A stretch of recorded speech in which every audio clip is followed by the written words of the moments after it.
And joining us now live to discuss the meeting is Bryan Leib. He's a political TV commentator. Bryan, thanks for joining. What are your key takeaways of yesterday's dinner? Well, good morning to you. Happy to be on here. Last night's dinner between the President Trump and Prime Minister Netanyahu was really, in my opinion, a message to the entire world. There is no daylight between these two leaders, these two friends. Don't forget these two guys have known each other for longer than I've been alive. So it was a message to the entire world that Trump and Netanyahu continue to stand with each other, and moreover, that the United States of America and Israel continue to stand shoulder to shoulder. So I think it was a fantastic meeting and shows the world what's capable when you have two courageous and bold leaders like these two working together to stamp out the evils that we see, unfortunately, in the world. Yes, Bryan, it seems like they had a lot to celebrate in terms of their successful partnership. Iran, Netanyahu nominating Trump for the Nobel Peace Prize. Can you share a little bit more on your view on their relationship? Yeah, so I watched the video with everyone else when Bibi gave that letter to President Trump, and you could see that President Trump was definitely surprised, and I think that was a very special moment. Again, speaks to really just the close and strong friendship that the two of these have with each other. It's been like this for a long time now. Now you've seen over the last year or so. There's some elements on the left and on the right that want to try and create these fake news and drive a wedge and say that U.S. and Israel are not standing with each other, and Trump and Bibi are not standing with each other, and Trump is not taking phone calls from Bibi. I mean, I think we all saw the proof last night that all of that stuff really was just fake news and not true. And the relationship between these two men really is stronger than it ever has been before. So that's my takeaway from last night's dinner. And while they certainly had solidarity, there is some potential differences in how to achieve their common objectives. Trump broached a two-state solution. He is pushing hard for a ceasefire. Netanyahu expressed interest in completely eliminating Hamas as opposed to sort of finding a way to let them off the hook. Can you have both at the same time? I'm glad you're bringing this up. And I picked up on something last night when Trump when he kicked that question to Bibi about the two-state solution. He said something along the lines of, well, we've been talking about two states for a long time, hasn't happened yet, but I'll let Bibi answer that question. I think that was President Trump's way of saying that for as much as everyone wants to talk about a two-state solution, the reality is Israel doesn't have a partner for peace. I think if Israel had a partner for peace, they would genuinely engage in trying to make that happen. But they just don't have a partner for peace. Hamas was not a partner for peace. The Palestinian Authority is not a partner for peace.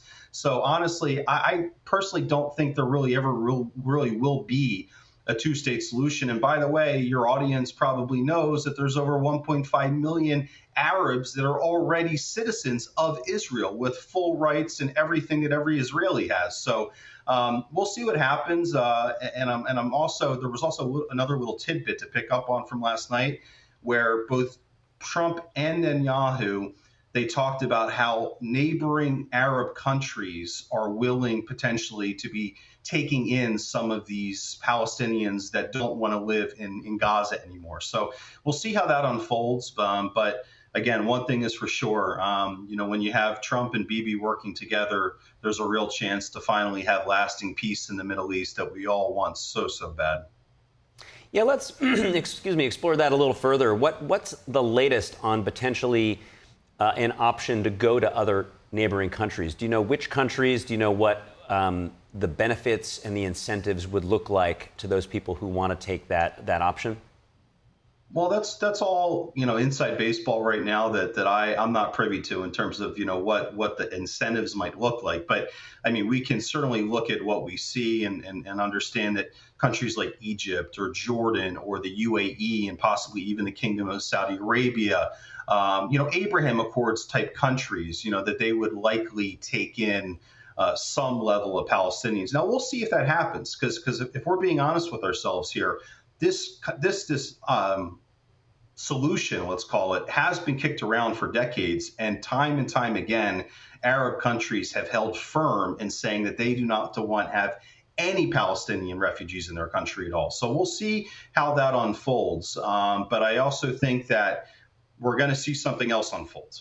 And I think that we're going to see Israel officially making peace with Syria.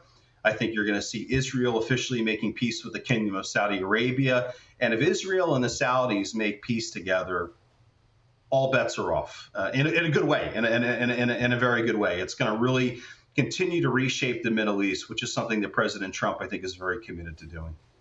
Certainly, Saudi Arabia, the center of the Muslim and Islamic world. Now, as we finish up, I'd like to get your view of tactically on the ground right now. Israel has assumed the role of distributor of aid to the Gazan people. The UN is condemning Israel for assuming this role, yet we even see what is likely Hamas attacks on those aid distribution centers. What are your thoughts? Not shocked at all that Hamas is attacking the very people and the very instruments that are there to try and bring aid to the Palestinian people. This is something that Hamas has done time and time again, and I really don't think that we should be shocked at all.